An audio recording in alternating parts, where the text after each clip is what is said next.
vive felice, come incantato, come estasiato. Bom, meus irmãos, nós vamos dar início agora ao segundo vídeo sobre o dom do discernimento dos espíritos, certo?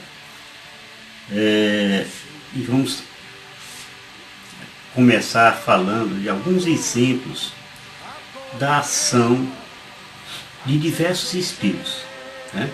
Por isso o nome discernimento dos espíritos, não é discernimento do Espírito Santo, não, é discernimento dos espíritos, com E minúsculo, certo? Entre eles vai ter também o discernimento do Espírito Santo, a ação do Espírito Santo, tá bem? Então, apenas como ilustração, nós vamos dar alguns exemplos da ação desses espíritos, né? Que podem agir no nosso dia a dia e os cuidados que todos nós devemos ter, né? com essas ações. Então, vamos começar falando da ação do Espírito Santo. Nós vamos pegar um texto do Evangelho de Mateus, no capítulo 16, no versículo 13 até o 17. Tá? Mateus 16, dos versículos de 13 a 17. Diz assim: chegando ao território de Cesareia de Filipe, Jesus perguntou a seus discípulos: no dizer do povo, quem é o Filho do Homem?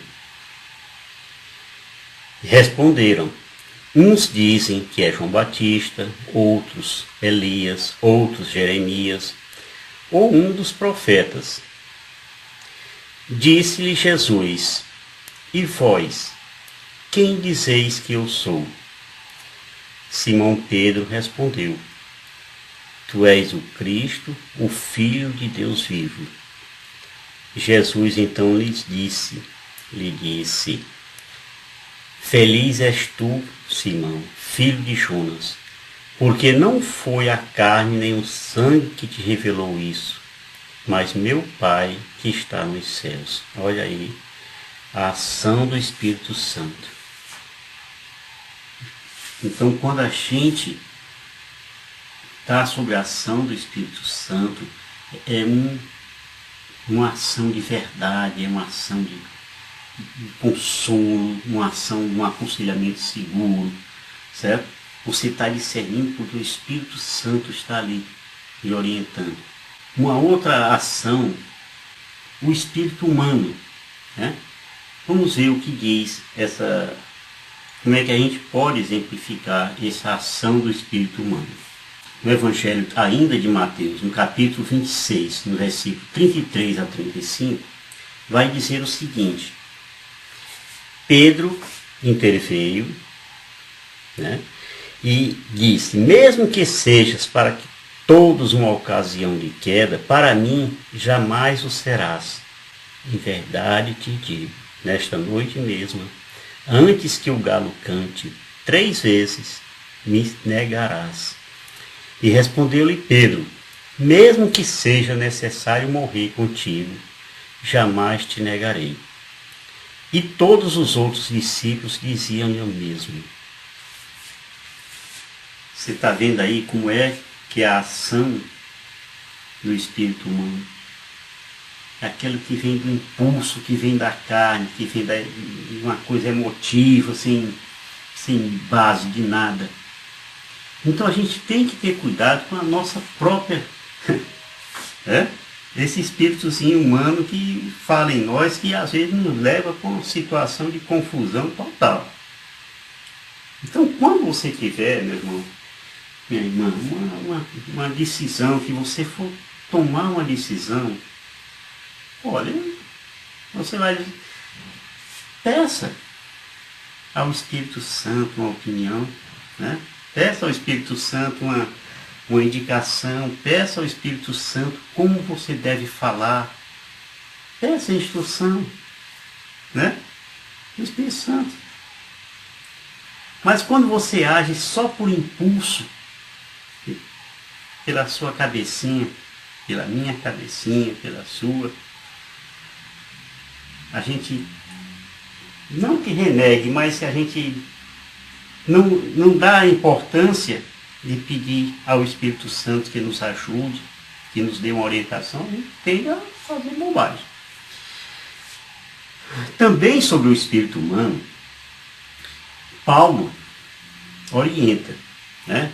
Isso aí a gente vê na primeira carta aos Tessalonicenses, no capítulo 5, dos versículos de 21 a 24. Diz assim: examinai tudo, abraçai o que é bom, guardai-vos de toda a espécie de mal. O Deus da paz vos conceda santidade perfeita, que todo o vosso ser, espírito, alma e corpo, seja conservado irrepreensível para a vinda de nosso Senhor Jesus Cristo. Fiel é aquele que vos chama e o cumprirá.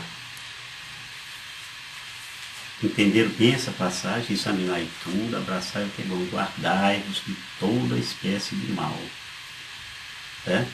O Deus da paz vos conceda santidade perfeita. Ele vai te dar orientação. Ele está dizendo isso para você não haja pela carne, pelo impulso, pela raiva. Né? Até mesmo quando você acha que está fazendo um bem, você está contribuindo com uma coisa. Por quê? Porque você agiu no seu coração pensando que era uma coisa boa. Né? Quer um exemplo? Chega uma pessoa um bandido, todo coitadinho. Não estou dizendo, aí lhe pede um copo d'água.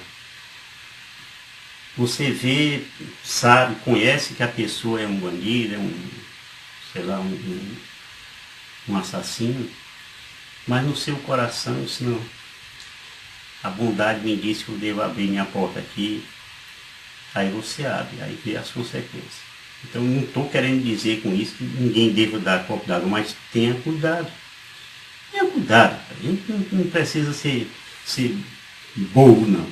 A gente tem que ter cuidado nas coisas, tá?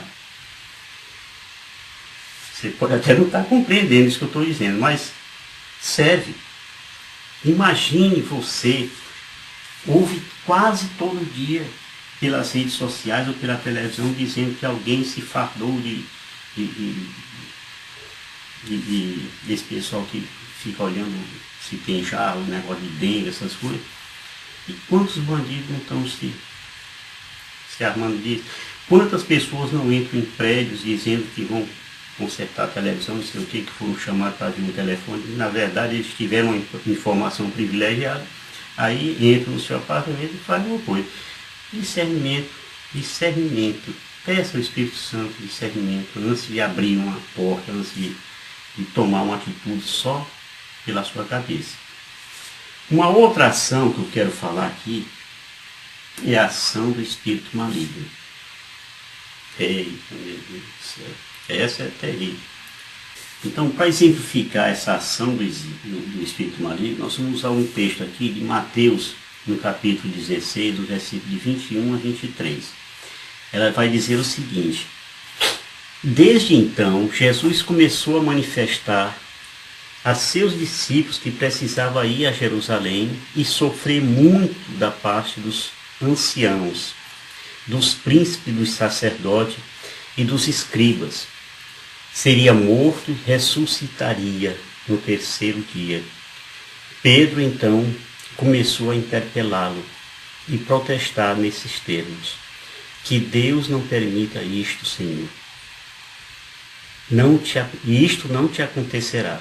Mas Jesus, voltando-se para ele, disse-lhe: afasta-te, Satanás. Tu és para mim um escândalo. Teus pensamentos não são de Deus, mas dos homens. Vejam o que aconteceu com Pedro. Pedro estava sob a influência.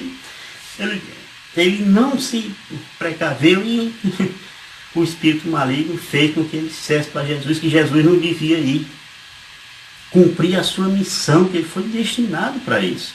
Vamos falar agora também da ação do espírito de enfermidade. E para falar desse espírito de enfermidade, nós vamos nos valer de um texto no Evangelho de Lucas, no capítulo 13, nos versículos de 11 a 13. Que diz o seguinte: havia ali uma mulher que havia 18 anos era possessa de um espírito que a detinha doente. Andava curvada e não podia absolutamente erguer-se. Ao vê-la, Jesus a chamou e disse-lhe: estás livre da tua doença.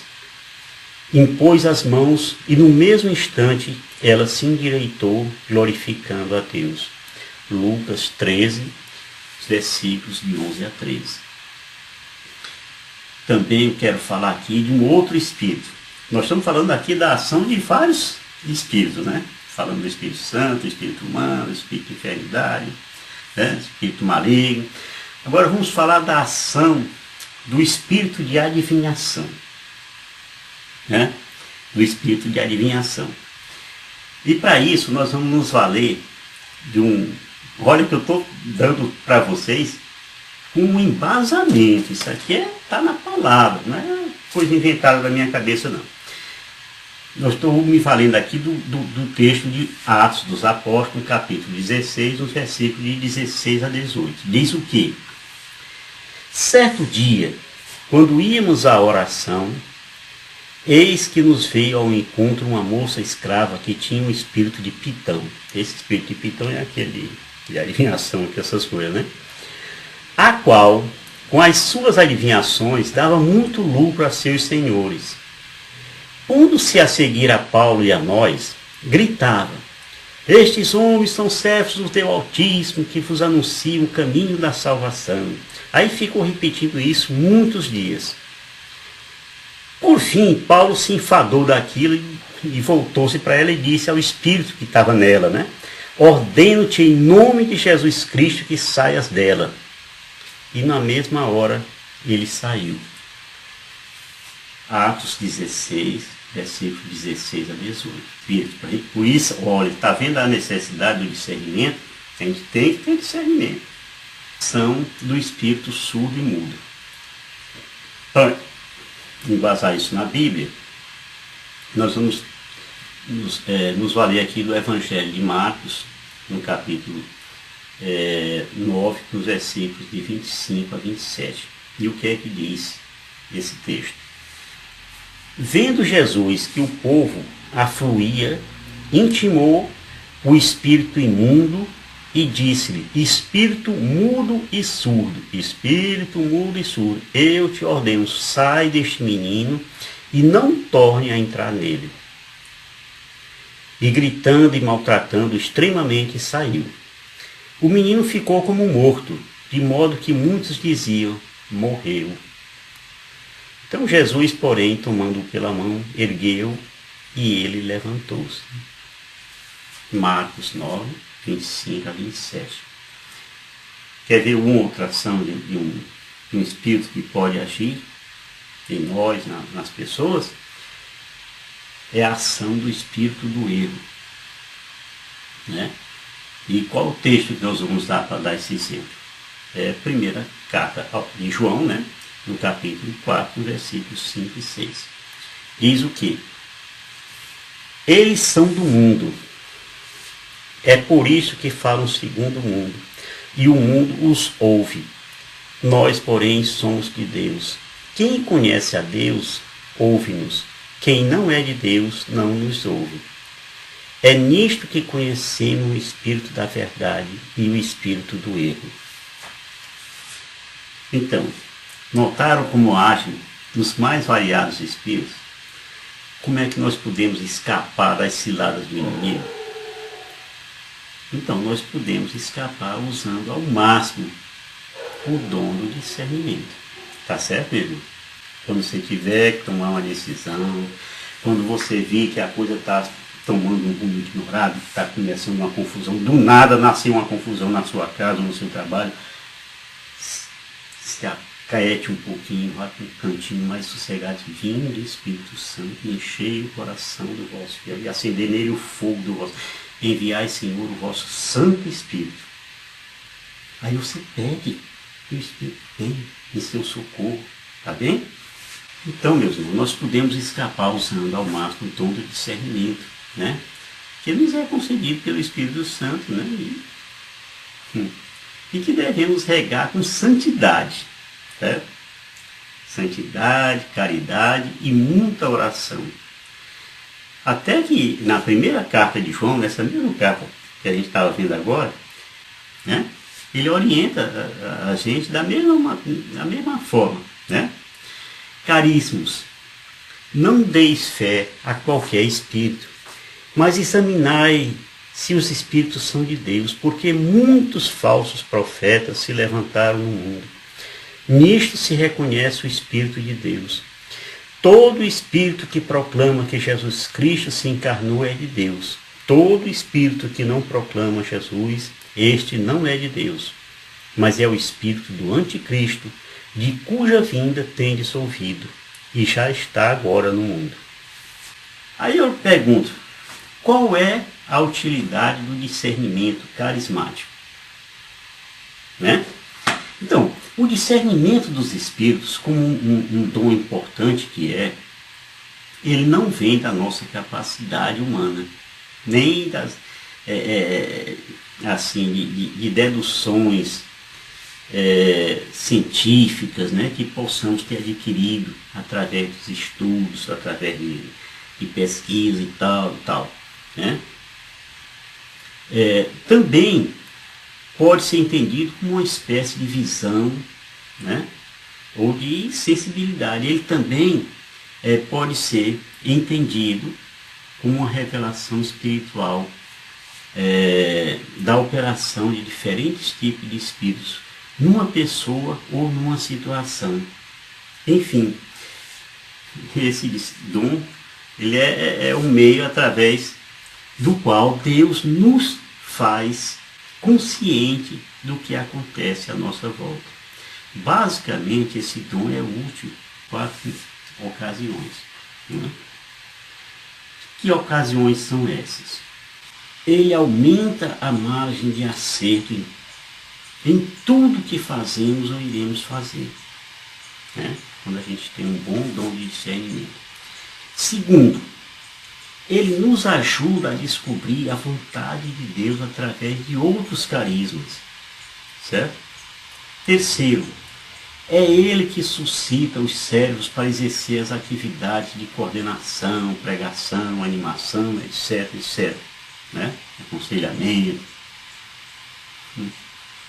Quarto, ele protege os outros dons de possíveis adulterações inventadas pelo demônio. Então o discernimento ele é fundamental na nossa caminhada espiritual. Fundamental. Ver Deus nas mais diversas situações da nossa vida, do nosso dia a dia, é um fator muito importante, né, para o nosso crescimento espiritual. Também creio que na trajetória do nosso crescimento espiritual, Deus caminha ao nosso lado, sem nunca nos abandonar. Aliás, São Gaspar Bertone, né, ele disse, eu peguei isso aí nas minhas anotações, ele diz que procurar somente a Deus, ver Deus em todas as coisas, isto é tornar-se superior a todas as coisas humanas. O Papa Paulo VI, ele destacou também em um dos seus pronunciamentos que o dom dos dons para os tempos de hoje é o discernimento. Isso na época dele, agora, daqui a 200 anos, 500 anos. Do contrário, nós seríamos levados pelos ventos assim de várias outras doutrinas, né? E até mesmo sem saber para onde iríamos, né? Perguntado sobre quais seriam as qualidades ou carisma de um coordenador, né, para que fosse constituído o fator mais importante, né, de um grupo de oração, o Rufus Pereira, né, falecido, Deus o tenha, diz que seriam os dons de liderança, trabalho de equipe e discernimento. E nada mais verdade do que isso, Você já imaginou um coordenador de grupo sem discernimento? É uma tragédia. É uma tragédia. Ele está ali no lugar errado, colocado no lugar errado, sei lá por quem. Né? Então, para o padre Rufus, o líder precisa, obviamente, ter o poder de liderar, de atrair outros para acompanhá-lo, tanto pelo que diz e faz, como pelo que é. Né? Como pelo que é, como os fundadores das congregações religiosas. Mas isso por si mesmo não é suficiente, pois o poder pode corromper. E um líder, para tornar-se, né, com esses ditadores modernos, com esse chefe de seita e tal, que levam a seus seguidores a uma destruição em massa. Né? Quem não lembra daquele Jim Jones, que numa sandice lá, fez com que todo mundo tomasse veneno e morreram não sei quantas pessoas. Vamos falar também da responsabilidade dos líderes carismáticos. Então, a gente precisa saber que é uma grande responsabilidade de todos os coordenadores do movimento, né, de comunidade, de grupo de oração, além dos membros de coordenações nacionais, estaduais e diocesanas da renovação, isso é que for, né, e pastoral, esclarecer os cérebros desses mesmos escalões, especialmente essas coisinhas aqui. Discernir as manifestações carismáticas.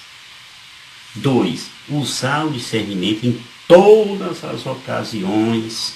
Você está numa reunião de um grupo e tal, de repente vem uma profecia em línguas, é preciso discernir, ensinar todos os servos a discernir, isso é muito importante.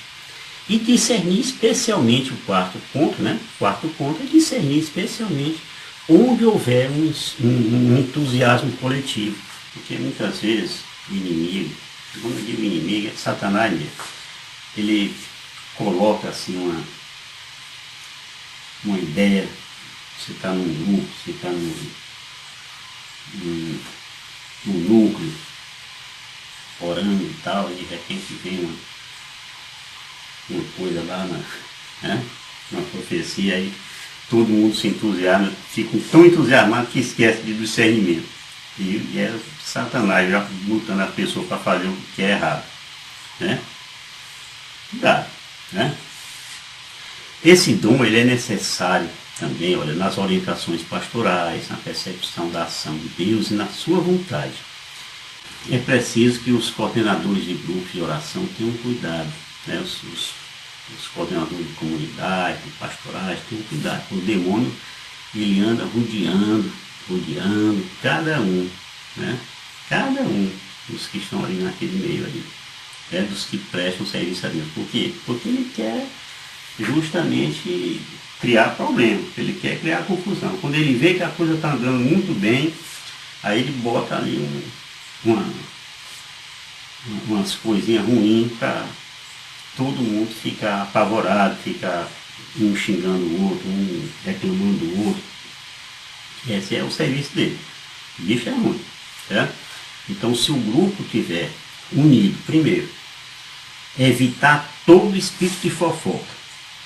Fofoca você tem que cortar na carne ali, imediato.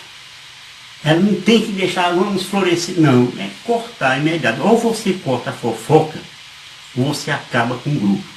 Não tem outro jeito. Fofoca é espírito do cão. Não deixe prevalecer a fofoca em nenhum momento. Certo? Então, o demônio, a fofoca, olha, quem faz fofoca é um verdadeiro filho de Satanás, só pode ser, não tem outro jeito.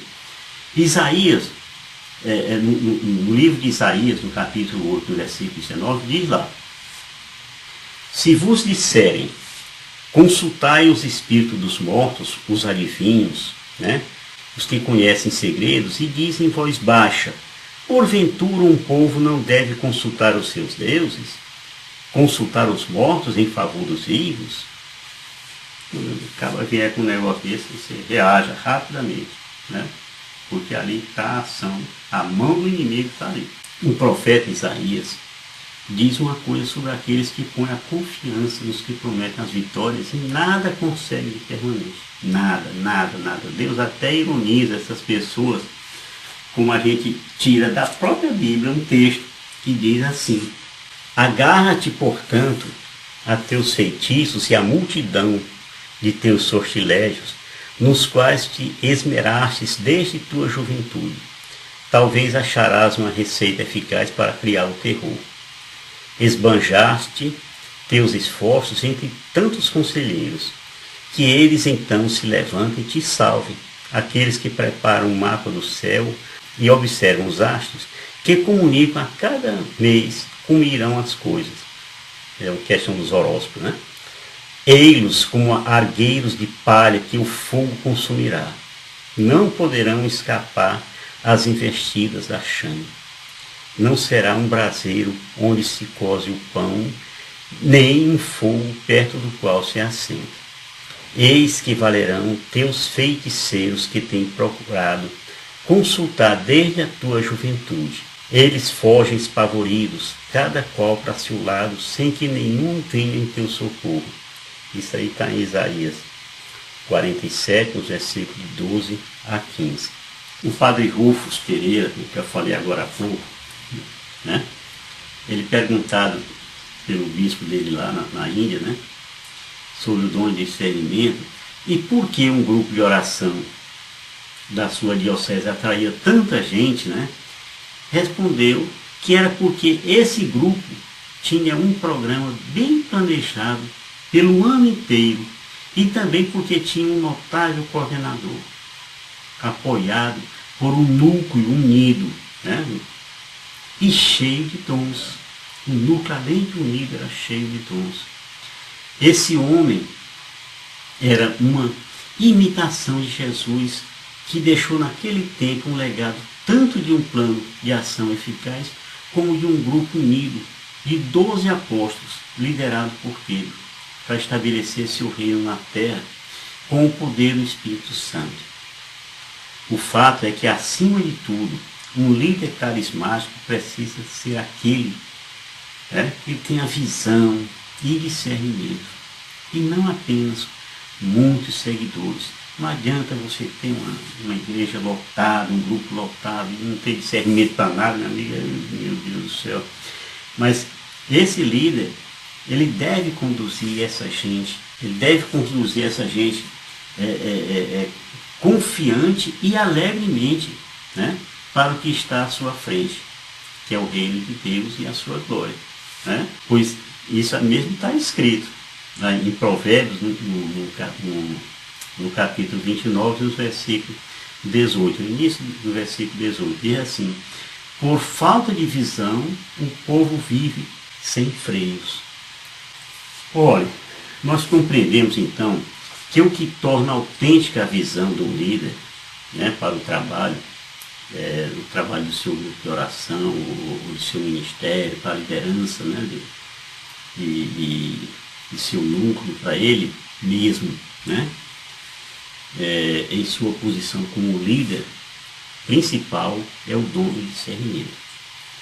Esse é o dom pelo qual a pessoa tem a capacidade de discernir se as mensagens, as visões, as decisões, as ações que afetam o trabalho do grupo ou do ministério, seu ministério, o ministério dos outros, né, comandados seus, e as vidas de seus membros, né, estão de acordo com a vontade de Deus, embora possam parecer santas e religiosas.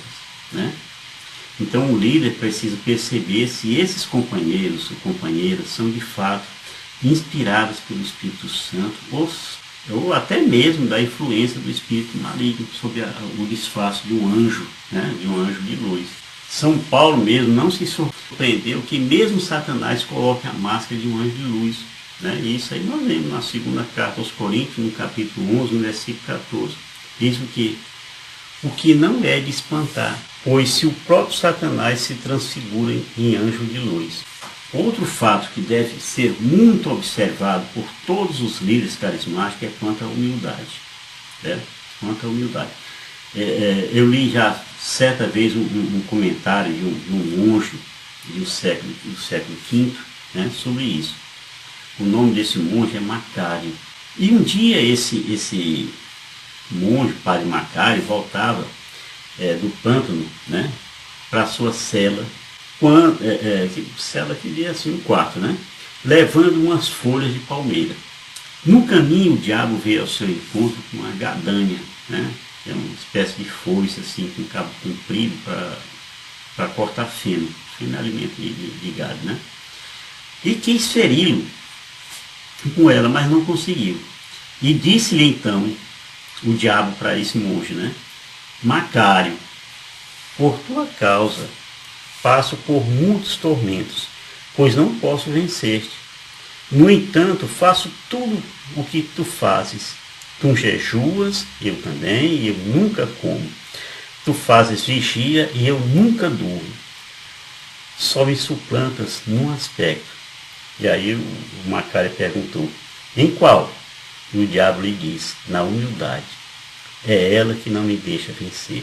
Entenderam bem, meus irmãos? Nós terminamos aqui o segundo vídeo. Estou mostrando o quanto é importante ter discernimento, o dom do discernimento. O quanto é importante saber diferenciar uma coisa da outra. Tá certo? Vamos continuar. Persevere. Tá bom? Shalom do Pai. Canto e canto d'amore.